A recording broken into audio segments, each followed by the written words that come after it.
You can imagine out of the 19.3 million travelers that travel out of India every year, what we get as Uganda, despite our history with the Indian community, we only get around, in 2022 we had only around 25,000 Indians coming here.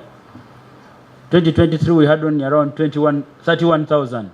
So it is a very small number of the 19 million, and you can imagine how much revenue. So I think this is important that we engage more and have more of these numbers grow.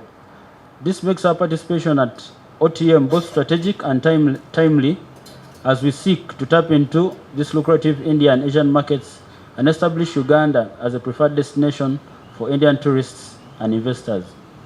Our participation at OTM aligns with the government's Vision 2040 and tenfold growth strategy, which prioritizes tourism development as a key driver of economic transformation.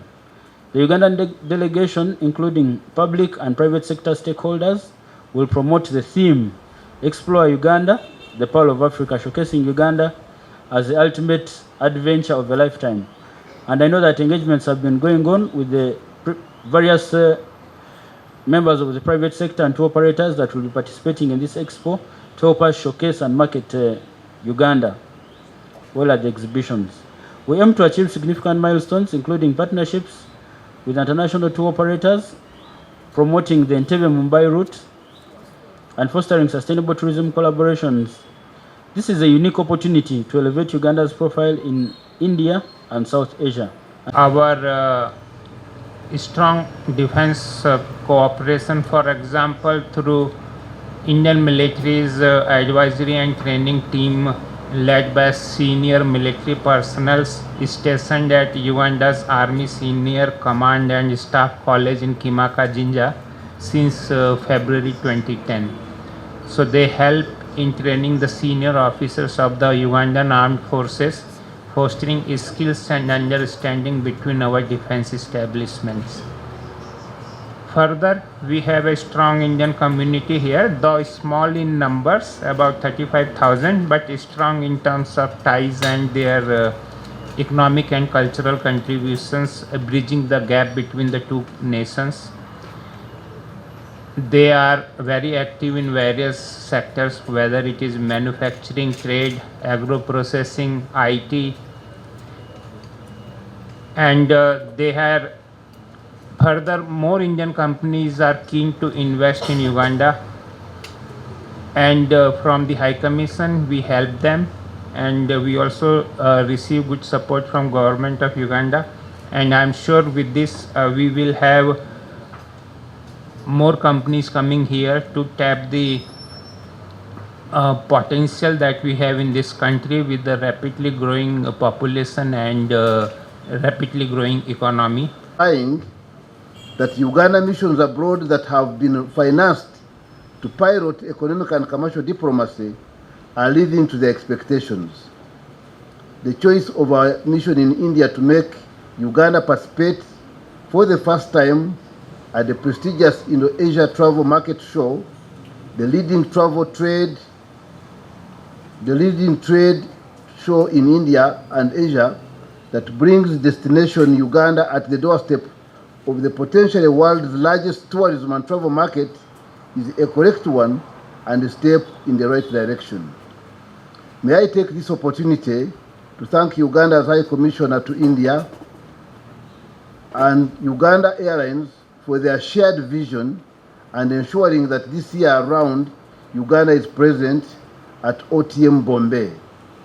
Similarly, I thank the relevant stakeholders, namely the Ministry of Tourism, Wildlife and Antiquities, Uganda Wildlife Authority, and celebrating a year into the entry and expansion into this market. We look at the opportunities that it has granted the airline. When you look at now the busiest and more profound and very promising route is Lagos and Entebbe, Mumbai. This means that there is a lot of opportunity. If you look at the connections, the transfers that we make when we have this flight, because it's 3 times weekly, but when it's one of the busiest. And also another busiest connecting route is Nairobi Entebbe, Mumbai. There is opportunity, still opportunity there. When you look at business also, potential, you're looking at the new routes that we've just opened. We're looking at Zambia and also Zimbabwe because of the trade opportunities that we have enabled by opening these routes. And this means there is a lot of cargo opportunities for our agro products to be exported there. But Honorable Minister, I would like to inform you that we have had challenges of exporting to India. And this you're aware of, sir. And also I'm sure the ambassadors are aware of this. Because in the 1970s, there were a number of items that were gazetted and they're not allowed in India. And we've been trying to push and ensure that our belly, the belly of the Airbus, does not go empty. But you can imagine that the belly of the Airbus goes empty and then it returns full.